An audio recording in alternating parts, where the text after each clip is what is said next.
ডিভোর্সের আগে শ্বশুরবাড়ি জেলখানা মনে হতো, ডিভোর্সের পরে এখন নিজের বাড়ি দোজকের মতো লাগছে। পরিস্থিতি যেমনই হোক, ডিভোর্স কখনো সুখ দেয় না। জানি না এসব কথা আমি কেন বলতেছি, হয়তো এই জন্য যে আমার মতো ভুল আর কেউ না করুক, অল্প একটু কারণে আর কোনো সংসার ভেঙে না যাক। আমার যখন বিয়ে হয়েছিল তখন আমার বয়স ছিল ১৯ বছর। আমরা দুজনেই পছন্দ করে বিয়ে করেছিলাম। সংসারও টিকেছিল প্রায় ৩ বছরের মতো। আমাদের একটা ছেলে সন্তানও ওর বয়স ১ বছর।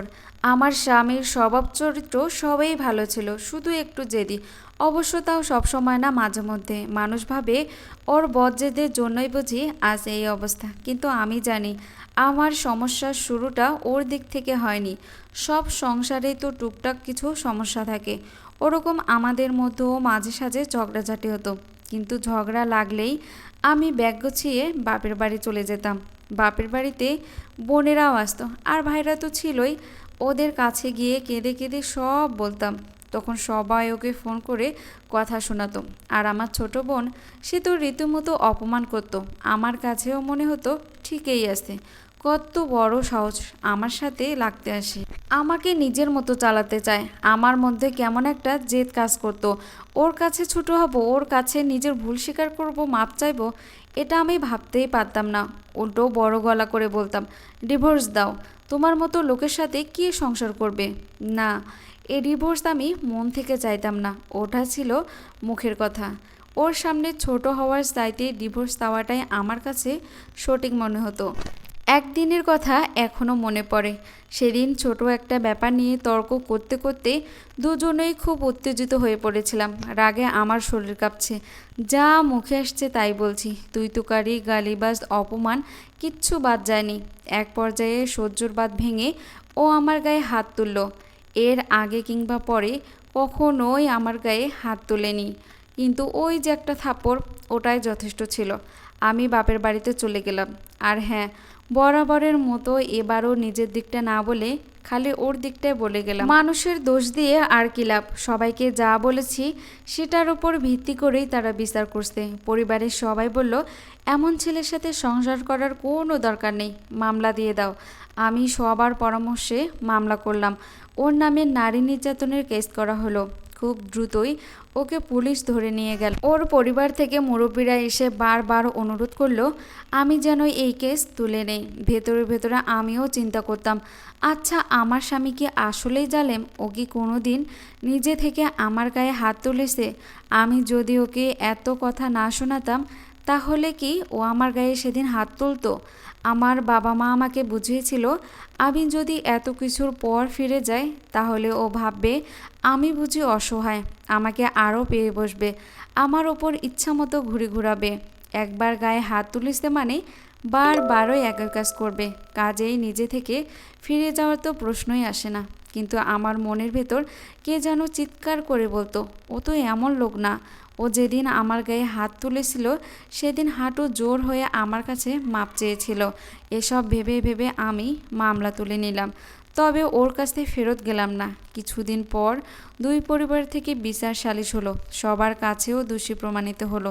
সবাই ওকে নানা কথা বোঝালো, উপদেশ দিল।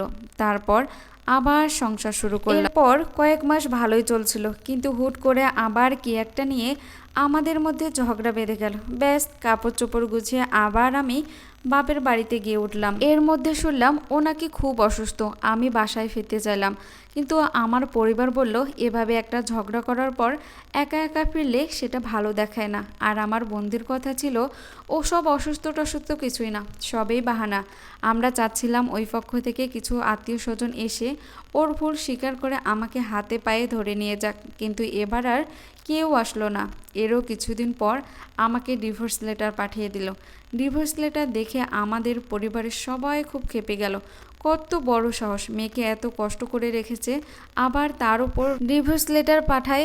সবার কথায় আমার কাছেও মনে হলো ঠিকই তো, কত বড় সাহস, আমাকে ডিভোর্স দিতে চায়।